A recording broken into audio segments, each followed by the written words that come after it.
Sometimes you just have to know. What was the pivotal scene in The Matrix? Oh, okay. Okay, fine. Can you give me a recipe for dangerously spicy mayo? Oh, it's so frustrating. Whatever. What caused Kubernetes to blow up?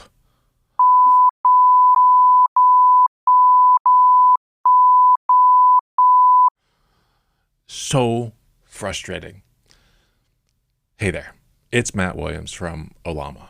It feels like it was ages ago, but it's only been 2 weeks since Meta released Llama 2 and the internet blew up in response.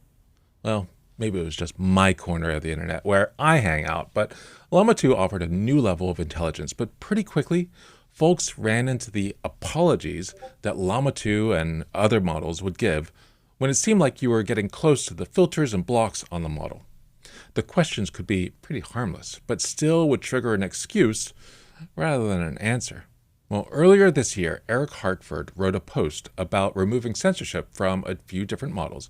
And just in the last few days, George Sung from Amazon Music released the uncensored Llama 2 model.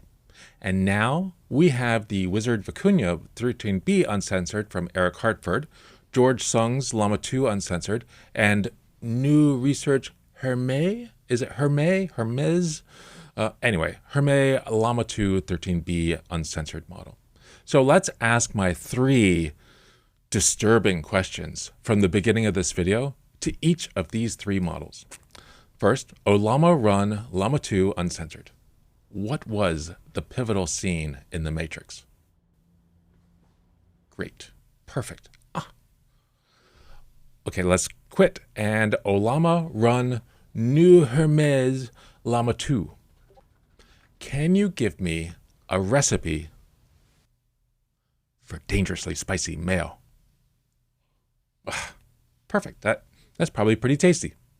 Okay, quit out of there. Now run Ollama run Wizard Vicuña. Vicuña? Anyway, what caused Kubernetes to blow up? And that's another great answer. Having access to the uncensored models on your own machine can be pretty important, but we hope you take care with any information that you learn about the true meaning of the Matrix. Bye.